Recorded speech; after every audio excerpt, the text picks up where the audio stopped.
اللہ صلی اللہ علیہ وسلم نے ہم کو یہ بتایا کہ اخلاق صرف رہبانیت کے گوشوں کے لیے نہیں ہے، صرف خانقاہوں کے لیے نہیں ہے، بلکہ اخلاق دنیا کی زندگی میں برتنے کے لیے ہے۔ تم دنیا میں اگر تجارت کرتے ہو تو تجارت میں وہ اخلاق برتو جو گوشہ عزلت کے اندر پہلے برتنے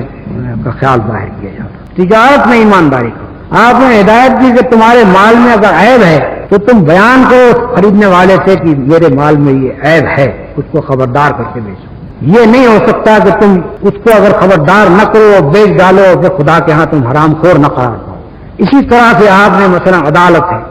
جو اخلاق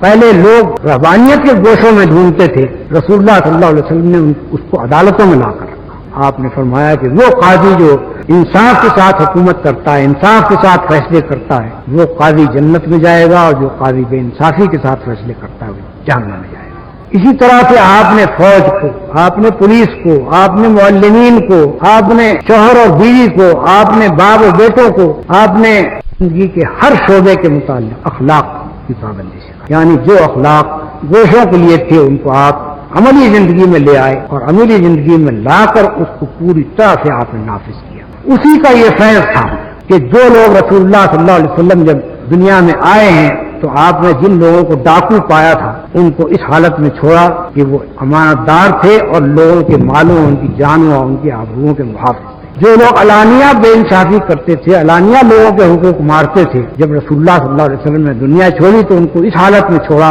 کہ وہ لوگوں کے حقوق ادا کرنے والے تھے، لوگوں کے حقوق دلوانے والے تھے، لوگوں کے حقوق کی حفاظت کرنے والے تھے۔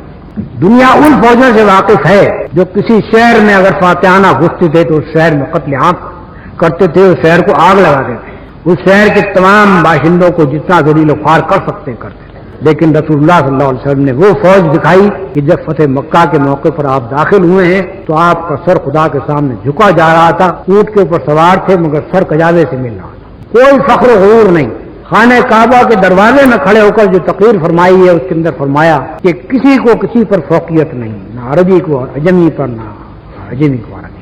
تمہارا جو اللہ تعالیٰ نے تم سے اس جاہلیت کی نخوت جو تمہارے اندر سے آج دور کر دے، تم سب انسان ہو اور انسانوں کے درمیان عزت والا صرف وہ ہے جو تقویٰ کرنے والا۔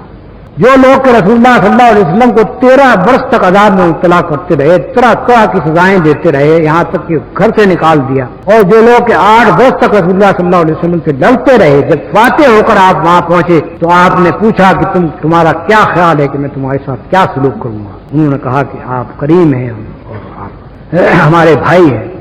آپ نے فرمایا کہ لا تثریب علیکم، آج تم سے کوئی معاوضہ نہیں، جاؤ تم سب آزاد۔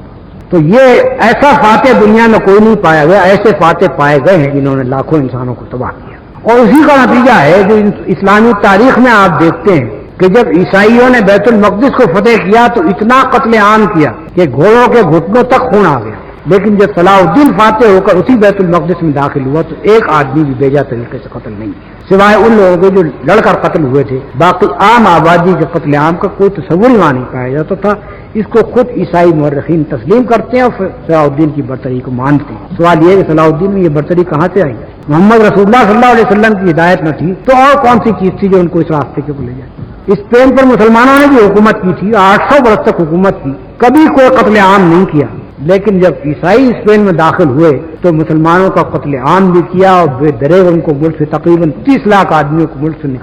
نکال دیا۔ باقی لوگوں کو زبردستی عیسائی بنایا گیا اور تمام وہاں کی جو مسجد کلیسا بنا دیا۔